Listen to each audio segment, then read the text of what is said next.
For the past few years, Ricky Gervais, Stephen Merchant, and Karl Pilkington have been meeting regularly for a series of pointless conversations. This is one of them. Testing. Is that all right? Hello and welcome to the Ricky Gervais Show with me, Ricky Gervais, Stephen Merchant. Hello. And the little round-headed buffoon that is Karl Pilkington. All right.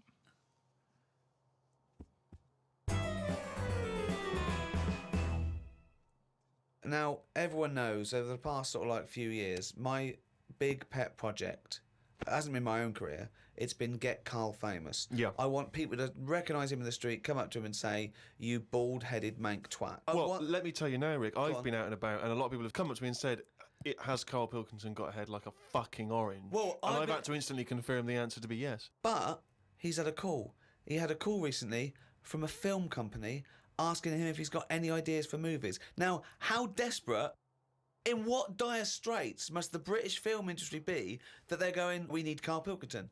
We have hit rock bottom. And he went along for an interview. So what? And you went in and you... I went along and had a meeting. And they just said, right, got any ideas?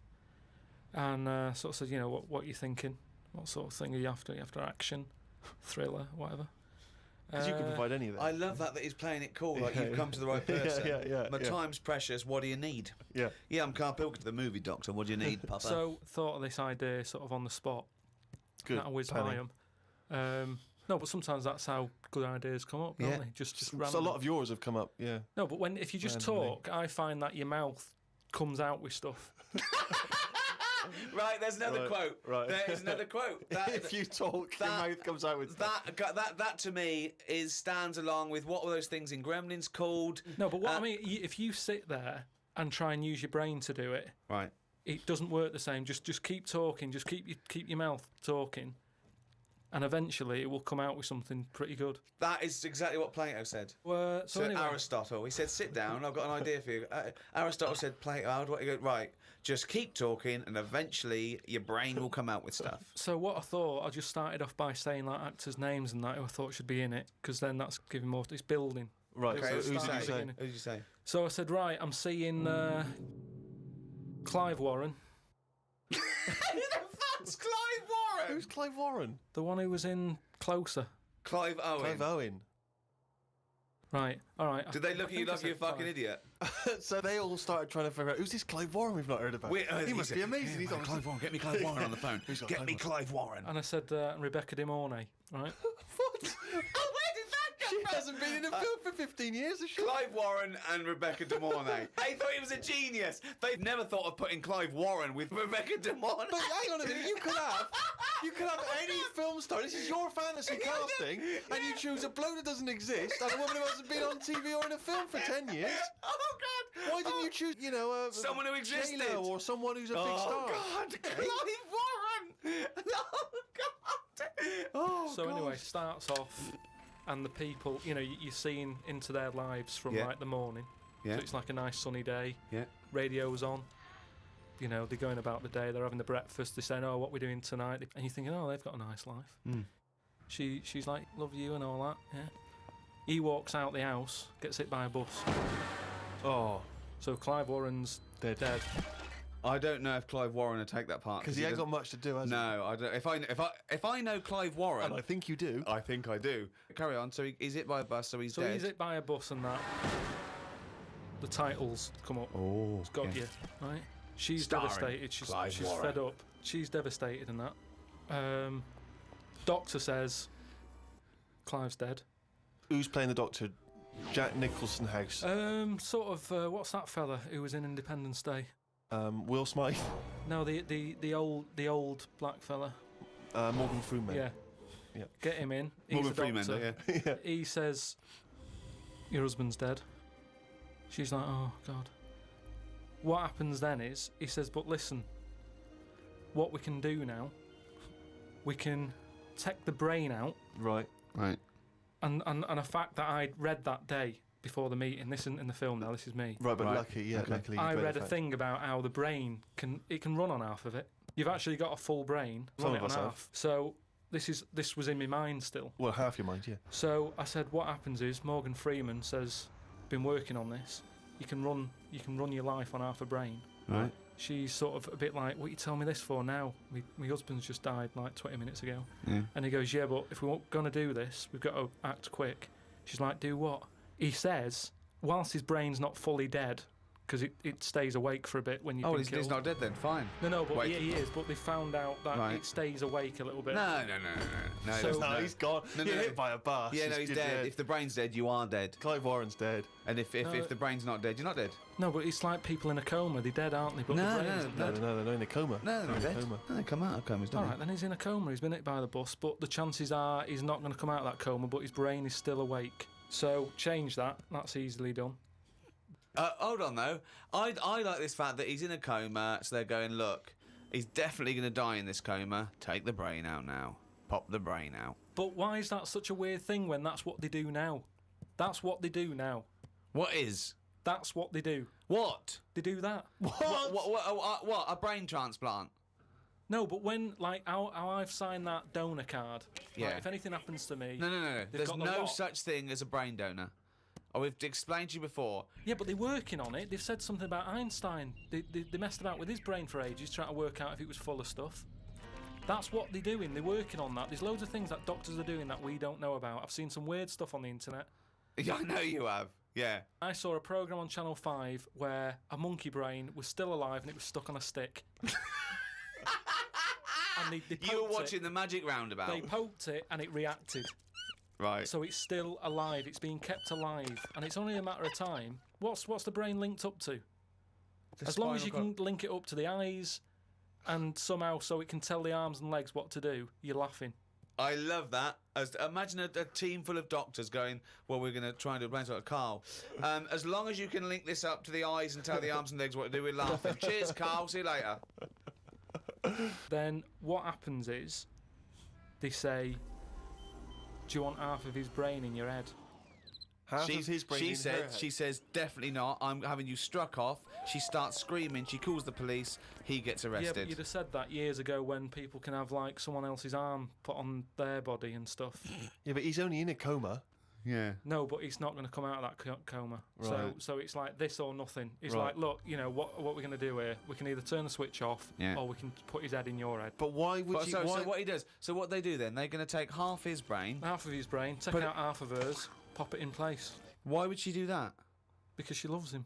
But hold on. Well, no. Wait. What would she then be? Because this is what I'm trying to tell you. Okay. Sorry. What happens is, he explains all this. So, I mean, this would probably cover about 20 minutes in the film, but I'm just rushing I just rushing switched it off, up now. but yeah.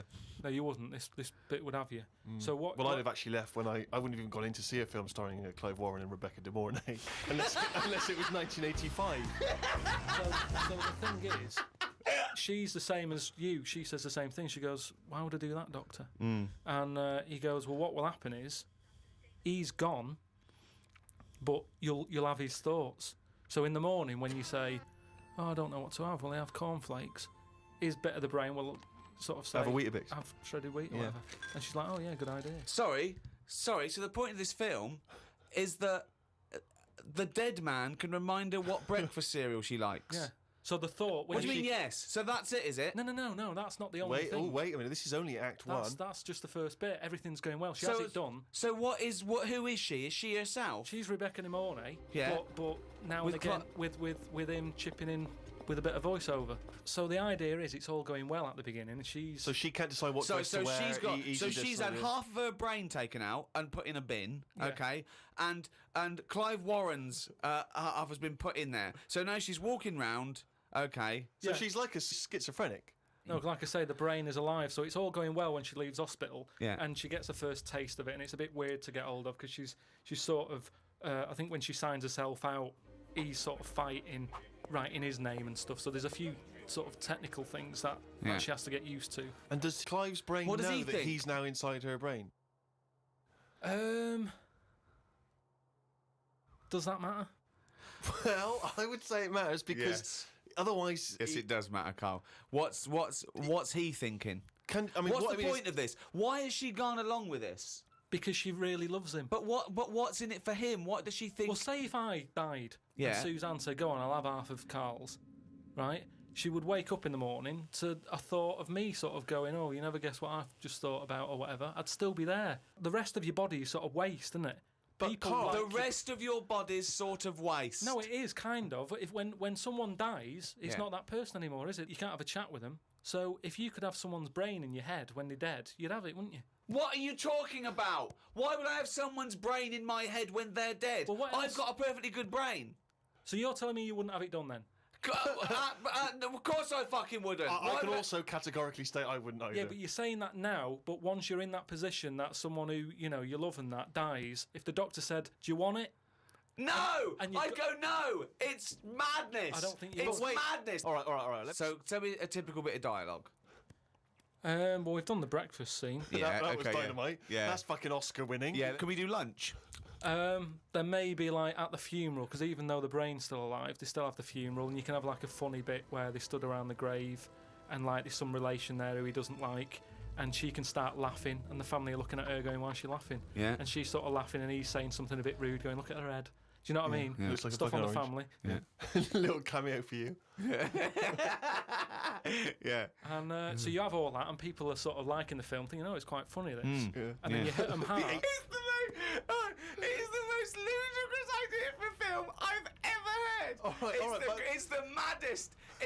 Honestly, it really is the ramblings of a mental case. I have to say though, I am hooked now. I want to know what's going to happen next in the story. Then what happens is, she hears the voice go, Leslie, where are you? Something. Right?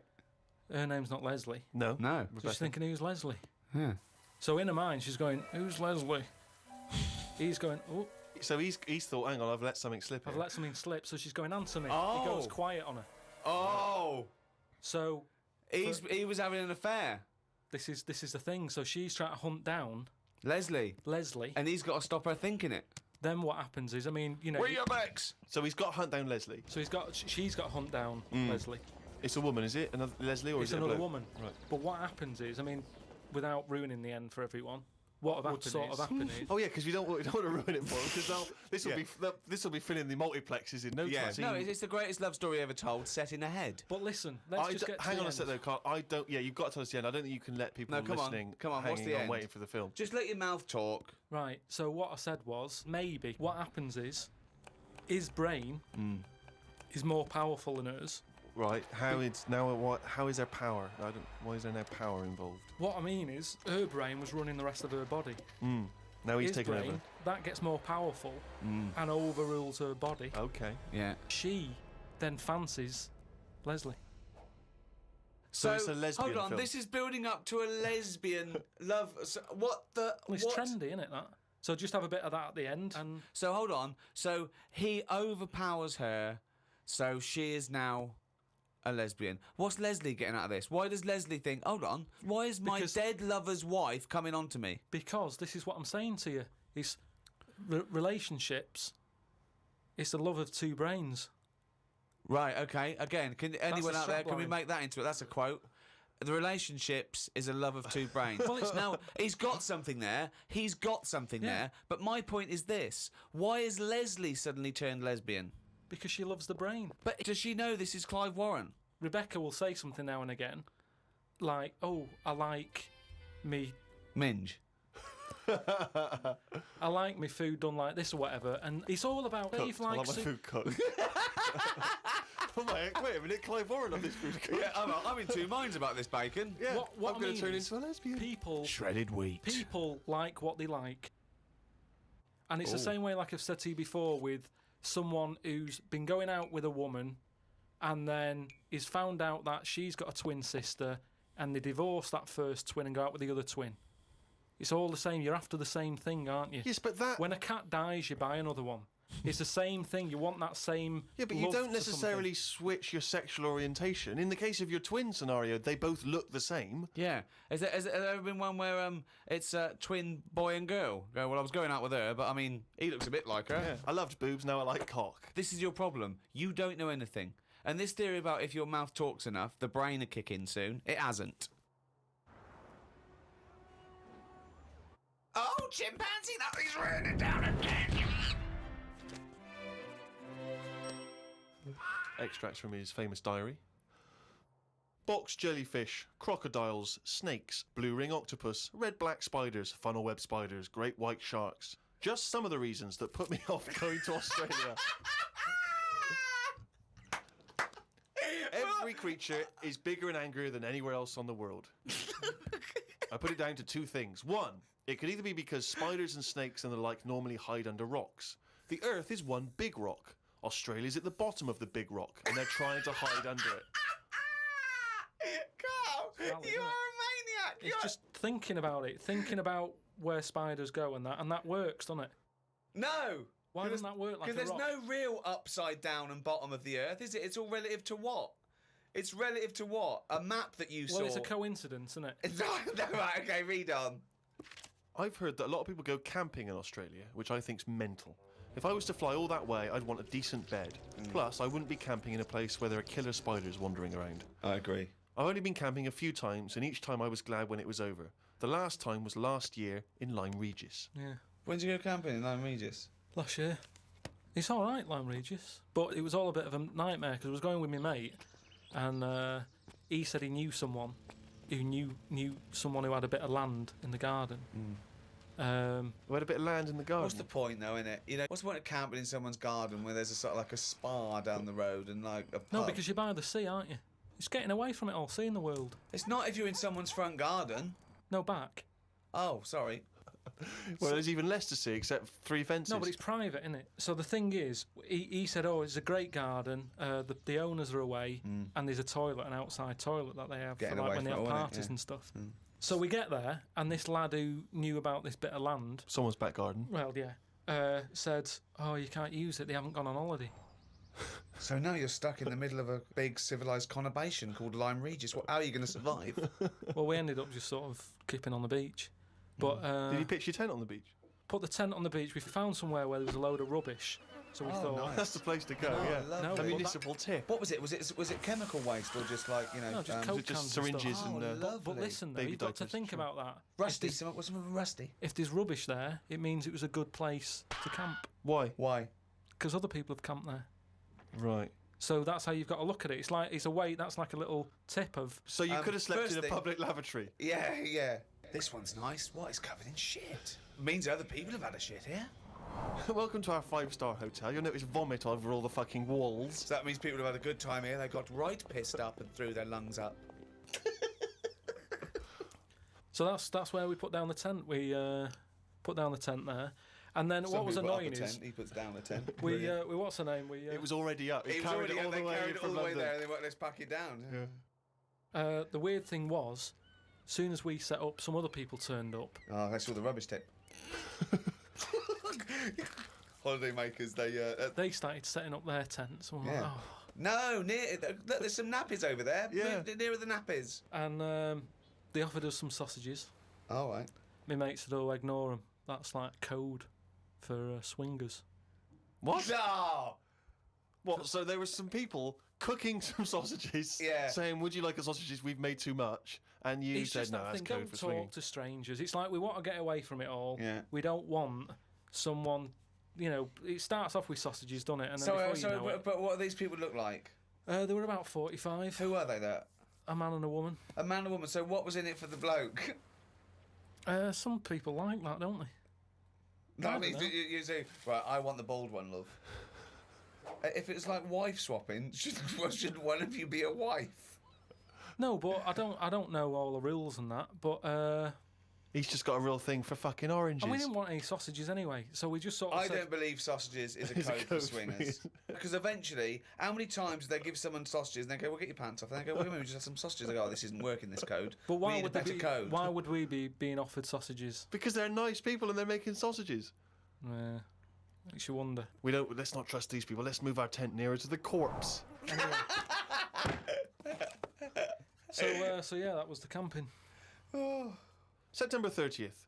Going away with Suzanne's mum and dad. We're meeting them at Madeira Airport as they're flying in from Manchester. The plane was full and I had a headache. There was a baby sat behind us that was crying its eyes out for the whole flight. The mother of it said it was upset because its ears were hurting. So were mine.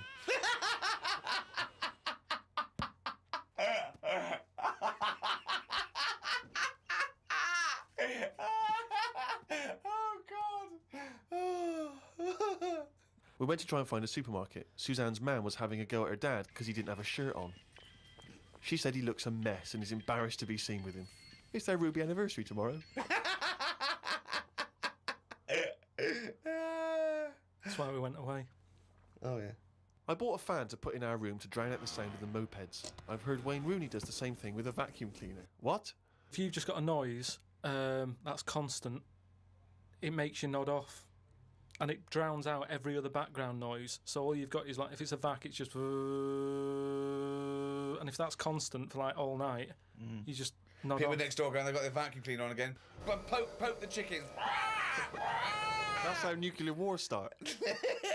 Yeah. It works. Doesn't work.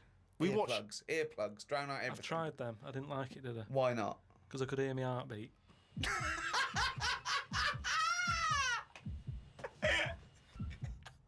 Oh, you're such a strange little creature. Oh. Didn't do much this morning.